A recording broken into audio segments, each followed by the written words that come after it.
everybody? Welcome back to another episode of the Shudder Slaughterhouse. I'm Daniel, and yes, we got another episode, 4 little mini reviews I want to drop on you. Every one of them I watched this week on Shudder. So let's get to it. We're going to start off with The Taking of Deborah Logan. This is 2014.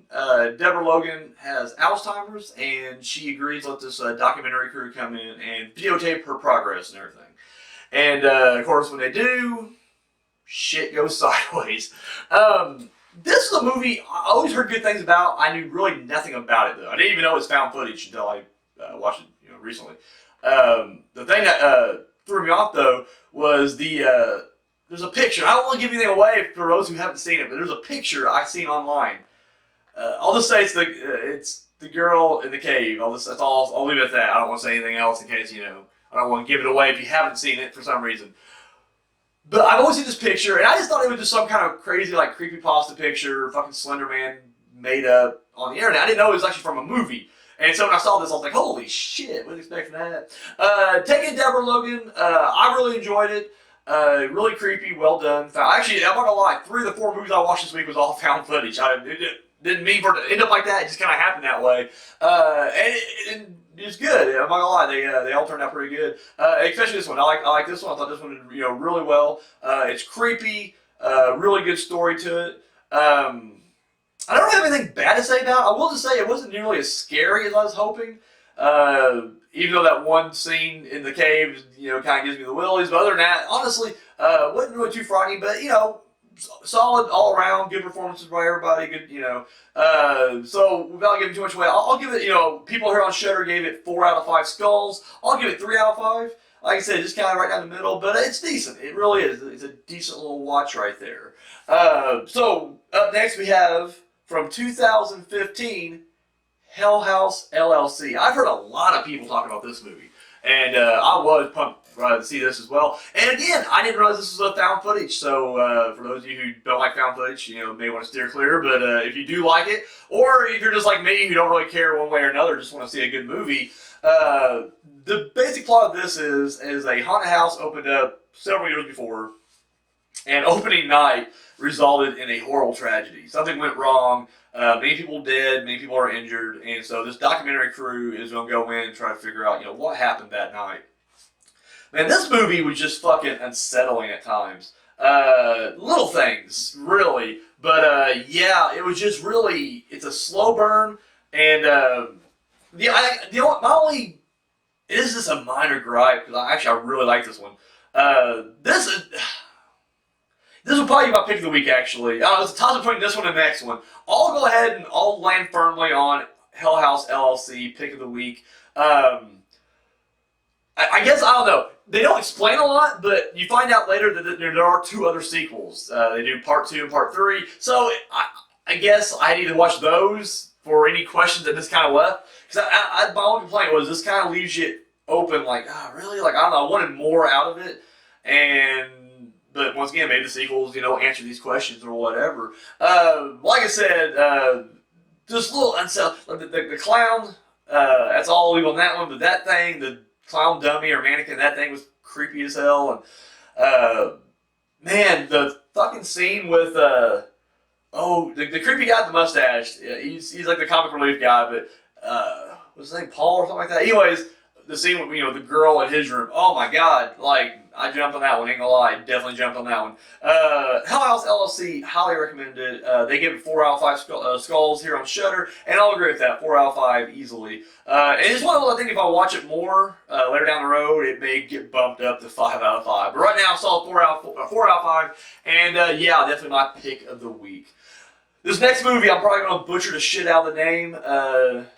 Noroi, The Curse.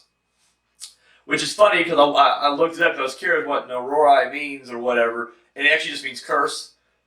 So it just means the movie is really The Curse. I'm guessing that's probably the American translation, or they just kept Noroi and then added the curse to it. I don't know. This is a Shudder exclusive. This movie came out in 2005. It's a Japanese film, so it does have subtitles for those who hate to read. Or can't, it's all right. We're not shaming you here. But anyways, 2005.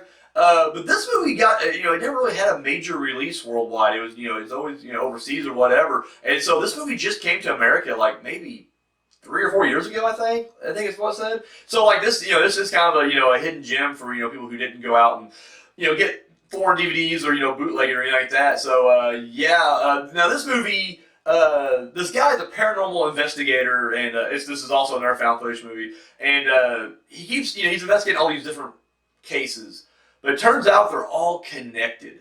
And yeah, I won't go into too much detail, but there's some kind of demon. I can't remember how you pronounce it. Kagabata, some sort of insane demon thing. But that's it's what's all linked to, and so he's trying to bring it down. Or unsolve the mystery, I guess. This was another one that just really had some unsettling moments to it, and some pretty creepy fucking imagery. Then I won't give anything away because I don't want anybody to be ruined or have anything spoiled for them. But there's a scene when they're out in the woods and the camera glitches out like night vision for a second, and you can see the little girl standing there, and there's something crawling towards her. I won't say what it is, because I heard of them, but it's fucked up. This movie was very creepy. The vibe, because it's pretty low budget, it gave me a vibe of like the original Grudge or Ewan. Because that movie was so creepy, but it was ultra low budget, and that's what this reminded me of. But really, the similarities do end there, because I kept expecting this to be like a Grudge type thing. In fact, I've seen several movies from Japan that were just blatant ripoffs of the Grudge, where they just stole the exact plot of, you go to a house, the curse follows you, you die. And I thought it was going to be like that initially, because it starts off, this woman complaining about, the neighbors, and she's hearing these babies crying like that, so the guy's going to go investigate, and I was like, he's going to walk in there, and that curse is going to follow him. Because literally, the movie's called The Curse as well, so I was like, that's what's going to happen here. And it turns out, no, actually, this is this thing, you got to stick with it, because the first act of this thing is kind of all over the place, but it's meant to be, because once again you're seeing all these unrelated incidents pop up. They just kind of jump from one to the other, but then as it starts going forward, they start to connect. So I highly recommend this if you're a fan of J-horror or found footage or both. And if you're not a fan, maybe give this one a shot. Maybe this will be the one that can put you over the edge, because I really dug it. I thought it was fucking solid. They have it listed at 4 out of 5, and I'll agree with that. Like I said, this was a toss-up between this and Hell House LLC over which one would be my pick of the week. And even though I gave the Hell House LLC, this one's definitely worth checking out. So, and then the final movie I checked out this week was a film called Southbound. Came out back in 2015. And the basic premise here is it's an anthology. It's 5 different stories, but it all takes place in one night on this one stretch of highway. And all these different strangers are traveling, and yet they all have to face their deep, dark fear, or kind of pay or repent for the sins they may have committed, previously. I remember this came out. The trailer was very intriguing. The floating, whatever the fuck you want to call those things look very fucking spooky and shit. Once you kind of see what they are, it does kind of the luster goes off a little bit. But when you first just see this weird thing floating out there, it's like, what the fuck is that? And don't get me wrong, they're still kind of scary when you see what they are, but after you see what they are, you're kind of like, okay, the mystery's gone now. Like, now you know what to be afraid of. But initially, it's like, what? It's so bizarre looking.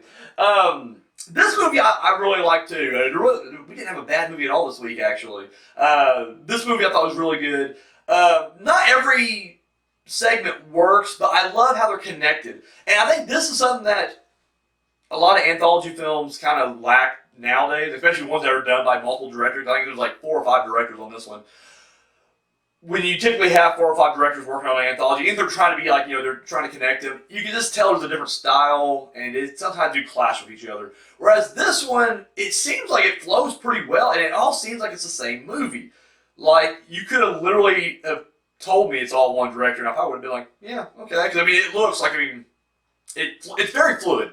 And I do like the storyline of how each story, once it ends, it kind of starts off the next one. Like, the character from this one will kind of interact with this character, and then we're off on that story. And it does that. I don't want to say anything, give anything really away. I love how it ends. And all it says, we're kind of in this endless loop, and I love the structure of that. But yeah, I can't really go much more beyond that.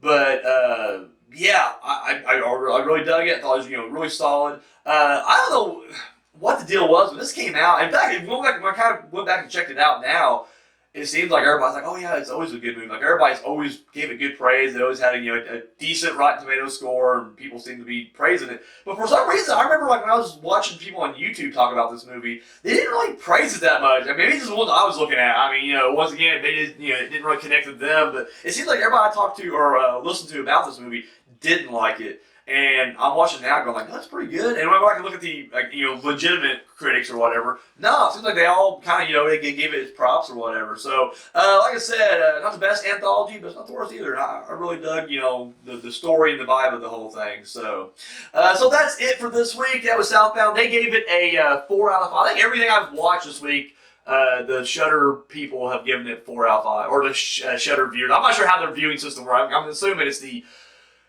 people who are watching it are voting for it or whatever. But either way, yeah, 4 out of 5 skulls. I'll give it 3 out of 5. Like I said, there's a couple of storylines that I just kind of wasn't really huge on, but it didn't really take away from the movie. So it kind of falls right there in the middle. It's a decent watch. There are certain elements that are or certain segments that definitely are better than others, but as a whole, it does kind of just fall in the middle. But that's not a bad thing. I'm still giving it the old recommendation, so I'm saying 3 out of 5 skulls. So that's it, guys. Once again, from the top, the Taking of Deborah, Logan, Hell House LLC, Noroi, The Curse, and Southbound. So there it is. If you guys have seen any of these, please drop it down below. Let me know what you thought of them. If you liked them, if you didn't like them. If you liked them, let me tell you, or tell me why you liked it. If you didn't, I want to hear why you didn't. Either way, just hit me up down below. That's all I got, guys. Thank you so much for watching, and until next week. Oh, shit. Didn't always run, sorry. Hi. Thank you for watching that video. Be sure to give us a thumbs up, share it, subscribe to our channel. All that good stuff you do right here on YouTube, go ahead and do it. Check out our other videos. Go to our playlist. We got episodes of TPS TV, Journey Through the Dark Side. We got a new show coming out, the horror movie review with Daniel Richardson. This guy. And of course, our short film, Entropy. You can find all that and more right here on YouTube. And then check out, yeah, look at that. All of our social media right there. And we don't just, copy and paste like the same post and put it on all. No, that's ridiculous. 3 different platforms, 3 different posts. I mean, the behind the scenes stuff you see on Twitter will not be the same stuff you see on Instagram. So there you go right there. So be sure to get on, give us a follow and a like on all that right there. Keep up to date. Have you seen Unspeakable Acts yet? No? Come on. Pick you up the DVD right now. Links over there. Oh, yeah. It's only $7. $3 shipping and handling. And, of course, if you've already seen it and you haven't seen the Public Domain Dungeon yet, boom. $5 DVD right there. So 5 S&P as well. Or, sorry, 3 S&P as well. So there you go. Do that. And if you got the spare change, you want to hit us up, donate a little bit over here to TPS Productions. Our Patreon is right there. Oh, yeah. So that's all we... Oh my God, sorry. I'm getting fired, ain't I? Guys, that's all we got. Thank you for watching.